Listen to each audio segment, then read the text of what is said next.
3 nights before the persecution began, the inner circle of Gnostics stopped praying. They stopped chanting. They stopped asking the heavens for protection. Instead, they sat in silence by candlelight, took a simple piece of papyrus, and performed an act so dangerous that the church would later spend 1,500 years trying to erase it from history. They didn't build a weapon. They didn't memorize a spell. They created a single object, a small physical anchor that fits in the palm of a hand. And according to the texts buried in the Nag Hammadi jars, the moment a human being carries this object, the entire archontic control grid ceases to function around them. The texts say that when the powers see it, they do not attack. They flee. Not because they are afraid, but because they can no longer perceive you within their frequency. For centuries, this knowledge was burned. Those who held it were executed. But the frequency cannot be destroyed.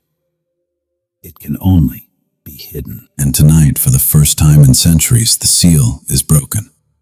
You are not just going to learn about this object. You are going to create it. 10 minutes tonight before you sleep. The church told you that protection requires authority. They told you it requires priests, holy water, intricate rituals, and permission from an institution. This was the greatest lie ever told to the human spirit. Jesus revealed to the inner circle in the Gospel of Philip, the text they tried hardest to destroy, that sovereignty is not granted, it is anchored. He taught that the Archons, the inorganic entities that feed on human fear and manipulate human destiny, have a fatal weakness, a blind spot. They operate within a specific frequency band. They are masters of the mental plane. They are tyrants of the emotional field. But they cannot touch the source. They cannot touch the monad. The secret found in the clay jars of Egypt is simply this. You do not fight the dark. You do not argue with the parasites. You simply carry an object that broadcasts a frequency higher than they can exist in. It is not a talisman. It is not magic. It is a frequency generator, a standing wave of pure consciousness that you create with your own hand, using materials you have in your house right now. When you carry this, you don't block the attacks. You become unreachable. To understand why a simple piece of paper can dismantle the most sophisticated spiritual attacks, you must understand the physics of the divine. This is not theology. This is mechanics. The universe is structured by a hierarchy of frequency. At the very top is the monad, the source, pure, infinite, undiluted consciousness. It is the silence before the sound. It is the light before the prism. From the monad, light cascades down. It moves through Sophia, divine wisdom. But then it enters the realm of the demiurge, the false god, the architect of density. The demiurge created a closed system, a copy of reality, dense and heavy, designed to trap light and recycle it as fuel. The Archons serve the demiurge. They are the prison guards. And here is the law that governs their existence. They are low-frequency entities. They vibrate at the speed of fear, anger, shame, and density. Think of ultraviolet light and bacteria. The UV light does not hate the bacteria. It does not go to war with the bacteria. It simply exists. But its frequency is so high, so intense, that the bacteria's cell structure collapses in its presence. The bacteria cannot maintain coherence. It dissolves. Not by force, but by incompatibility. This is the exact relationship between the monad and the Archons. The Archons are the bacteria. The monad is the ultraviolet light. When you are in your normal state, stressed, distracted, reactive, your frequency drops. You enter their range. You become visible to them. You become food. But when you carry an object that is physically anchored to the monad frequency, You are introducing a UV light into a dark room. You are carrying a piece of the eternal source into the temporal illusion. The Archons try to scan you, but they get blinded. They try to attach to you, but the vibration is too fast for their hooks to hold. They don't flee because they are polite. They flee because being near you becomes structurally impossible for them. Most protection teachings fail because they try to fight the Archons on the Archons level. They use fear to fight fear. They use anger to fight attack. But you cannot defeat a shadow by punching it. You defeat a shadow by turning on a light. This object, which you will create tonight, is that light. It is a localized field generator. It creates a bubble of monadic reality around your physical body. Inside that bubble, the rules of the prison do not apply. If you are hearing this voice, it is not an accident. The algorithm is not random. It is a digital reflection of a spiritual calling. There are billions of souls on this planet who are not ready for this. They are comfortable in the illusion. They enjoy the drama. They feed the system because the system feeds their ego. If they saw this video, they would click away in 5 seconds. They would call it nonsense. They would return to their sleep. But you are still here. You are here because you have felt the attacks. You have felt the inexplicable drains. You have known since you were a child that this world feels wrong, like a simulation that is glitching, like a game where the rules are rigged against you. You are the pneumatic, the spirit bearer, the spark that remembers the fire. The monad is calling its own home. This technology was not meant for the asleep. It was preserved for the awakening. It was hidden in the desert for 2,000 years specifically for this time, for this transition, for you. The Archons know who you are. That is why your life has been difficult. That is why you face resistance that others do not. They target the brightest lights because those are the lights that threaten their farm. But the harvest ends tonight. Before I give you the method, you must recognize what you are neutralizing. You need to see the cage to walk out of it. The Archons do not just attack randomly. They are strategic. They are precise. They use 5 distinct methods to harvest your energy and keep your frequency low. Within 24 hours of creating this object, all 5 of these will stop. But you must recognize them now to know they are not you. The first form is mental assault. This is the injection of intrusive thoughts. It feels like a loop. You are washing dishes or driving or trying to sleep, and suddenly a thought enters. A worry, a memory of embarrassment, a scenario of catastrophe. It feels like your voice, but the cadence is frantic. It spirals. You try to stop it, but it gets louder. This is not your mind. This is a transmission. They are broadcasting a frequency of anxiety into your mental field, hoping you will accept it as your own. When you accept it, you generate emotion. That emotion is their food. The second form is emotional hijacking. You are having a good day. You feel stable. Then, out of nowhere, a wave of heavy sadness hits you, or sudden irrational rage, or a panic that has no trigger in your physical reality. You look for a reason. You blame the traffic. You blame your partner. You blame yourself. But there is no reason. It is an external surge of low-frequency energy directed at your emotional body. They are essentially shocking you with an emotional cattle prod to harvest the reaction. The third form is energy drain. This is the most common sign of a targeted soul. You sleep for 8 hours, but you wake up exhausted. Your limbs feel heavy. Your mind feels foggy. You sit down to work on your passion, on your purpose, and suddenly you feel like you've been drugged. This is not medical fatigue. This is vampirism. They attach etheric cords to your chakras, usually the solar plexus or the sacral, and they siphon your life force. They are drinking your vitality because they cannot generate their own. The fourth form is dream manipulation. The dream state is where you should be free, where you should reconnect with Source. But for the chosen ones, sleep is often a battlefield. Nightmares that feel hyper-real, being chased, being trapped in labyrinths, fighting endless battles, or the complete suppression of dreams, waking up with blackness, as if your memory was wiped.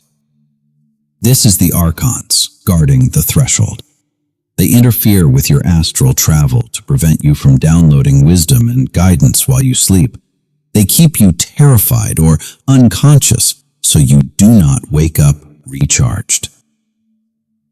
The fifth form is synchronicity interference. This is the manipulation of your timeline. You are about to get a breakthrough and the car breaks down.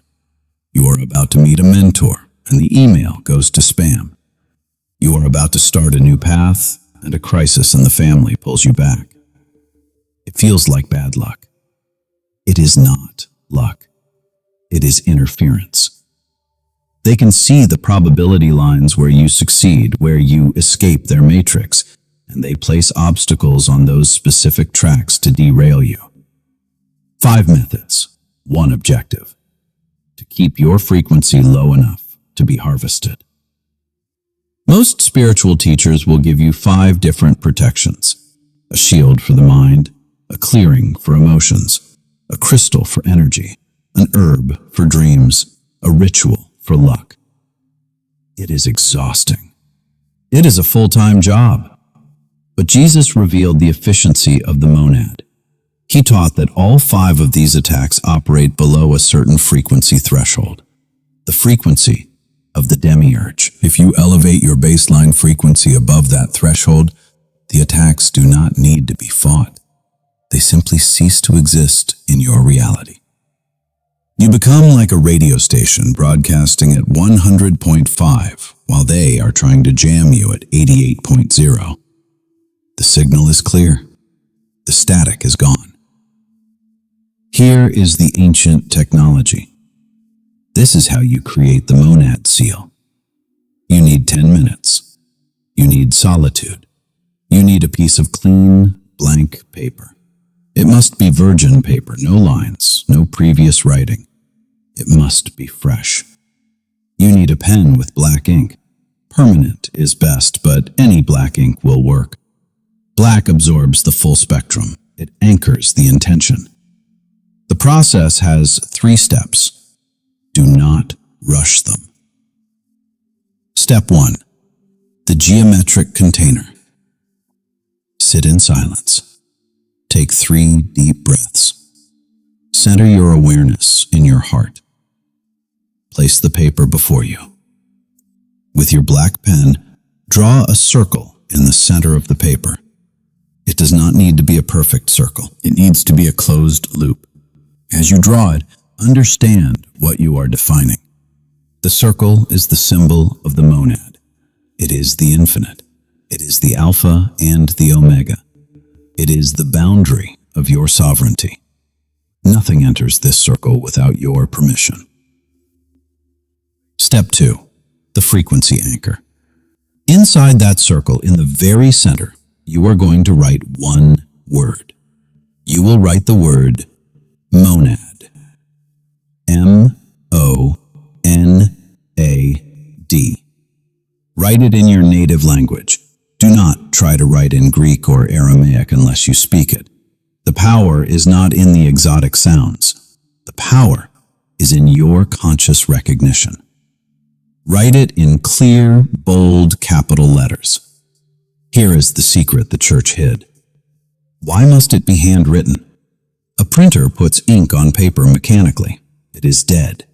But when you write, a bioelectric signal travels from your brain, down your spine, through your arm and out of your hand. Your nervous system is an electrical antenna. When you write monad with the intention of identifying with Source, you are literally imprinting your own bioelectric field into the paper. You are charging the ink with the signature of your soul. You are declaring, I am this. As you write the letters, say internally, I am not the body. I am not the mind. I am the monad expressed in form. Step 3.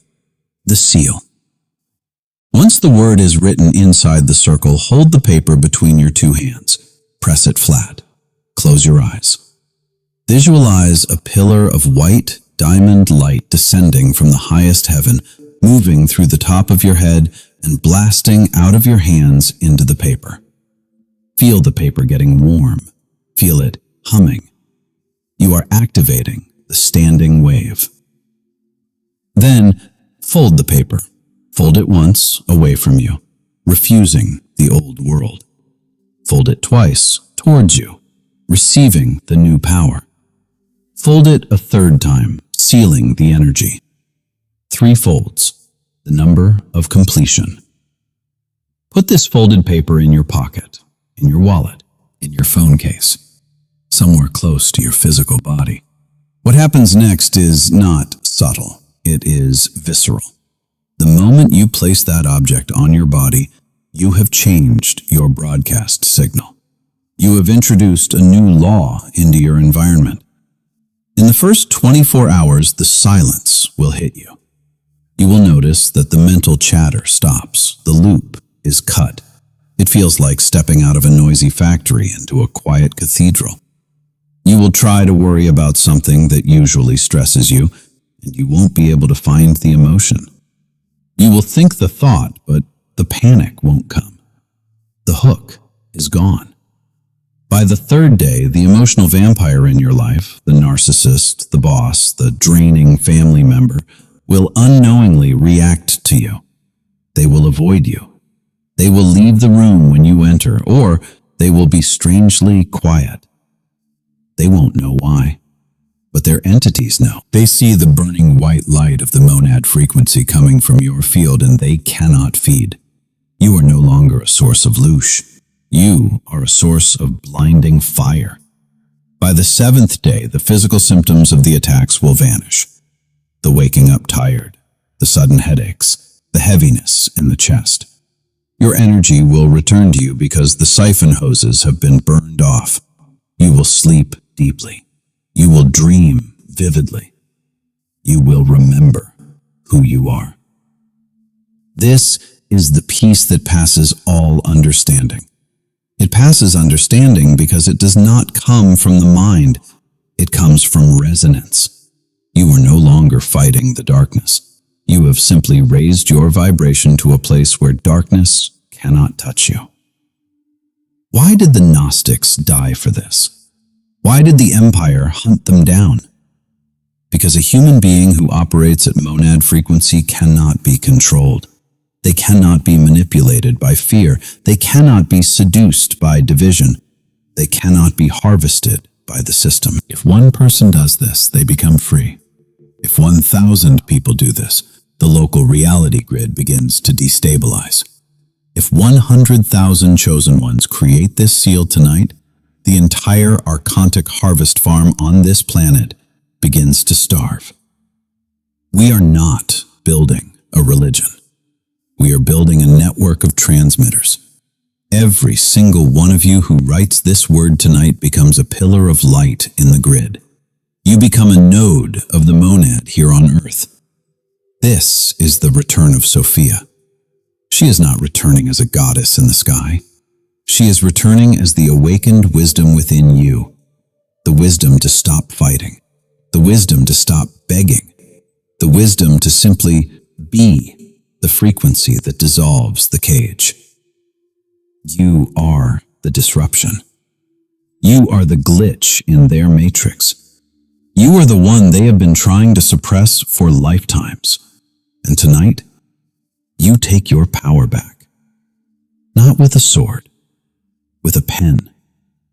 The ritual is simple. The power is infinite. But it requires action. Knowledge without action is just philosophy.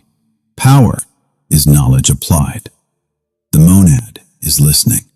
The field is waiting for your command. I want you to do this tonight. Do not wait for tomorrow. The veil is thin right now. The opportunity is open. Sit down, draw the circle, write the name, fold the seal, and when you have done it, come back to this digital altar and leave your mark. If you are going to perform the rite, comment the sacred confirmation below. Write these words: I carry the name. Do not just type it, mean it. Let the comment be your first declaration to the digital field. I carry the name. Then share this transmission with one other person you trust, someone who is also feeling the attacks, someone who is also chosen. Do not cast pearls before swine, but find those with eyes to see. We need to wake the lions. The church tried to erase it. The Archons tried to suppress it, but they failed, because you are still here, and you remember. Draw the circle. End the harvest. Be the light. It is done.